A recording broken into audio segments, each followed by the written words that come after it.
নমস্কার বন্ধুরা, আপনারা কেমন আছেন? আশা করছি ভালো আছেন।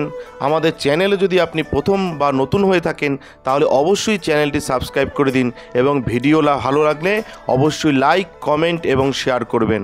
আজকে আপনাদের সাথে যেই ব্যাপারে আলোচনা করব তা হলো আজকে আপনাদের বলবো জুলাইয়ের চতুর্থ সপ্তাহে লটারি কেটে দারুণ অর্থলাভ হতে পারে 4টি রাশি।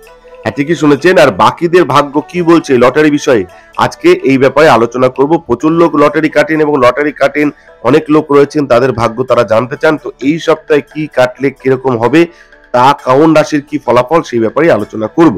লটারি কাটার আগে ভাগ্য প্রাপ্তিযোগ রয়েছে কিনা সেটা দেখে নেওয়া খুব জরুরি।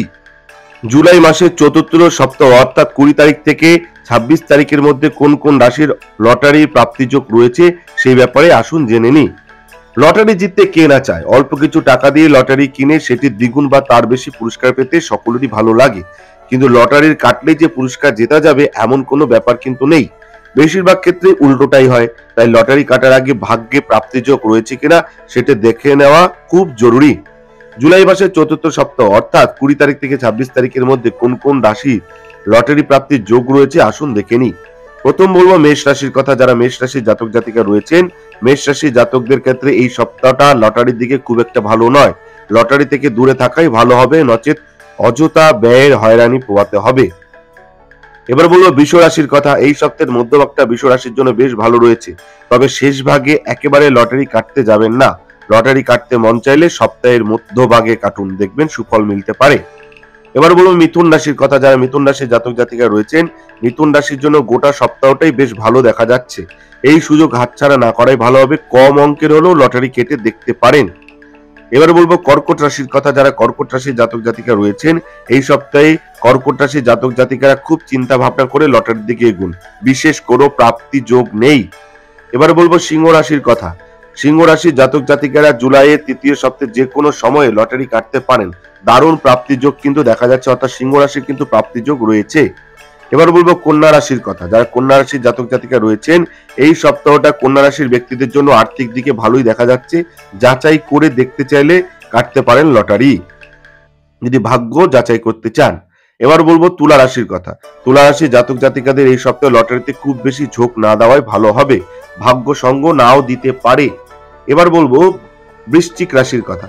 যারা বৃশ্চিক রাশির জাতক জাতিকা রয়েছেন, লটারির দিকে এই সপ্তাহটা বৃশ্চিক রাশির জন্য মধ্যম প্রকৃতির থাকবে, মন চাইলে একবার চেষ্টা করে দেখতে পারেন।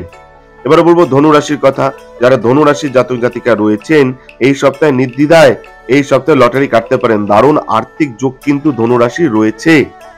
এবার বলবো মকর রাশির কথা। যারা মকর রাশির জাতক জাতিকা, জুলাইয়ের চতুর্থ সপ্তাহে প্রথম ভাগটা মকর রাশির জাতকদের জন্য বেশ ভালো যাচ্ছে, তাই ভাগ্যকে একবার যাচাই করে নিতে পারেন।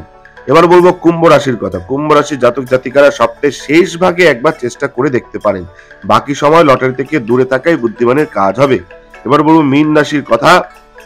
মীন রাশির জাতক জাতিকাদের এই সপ্তাহে খুব বেশি অঙ্কের লটারি না কাটাই ভালো হবে, কারণ খুব একটা যোগ কিন্তু আপনাদের নেই। তো আমি তো বললাম এই সপ্তাহে অর্থাৎ জুলাই চতুর্থ সপ্তাহে কোন রাশির কিরম কাটতে চলেছে লটারি ভাগ্য, সেই ব্যাপারে বললাম।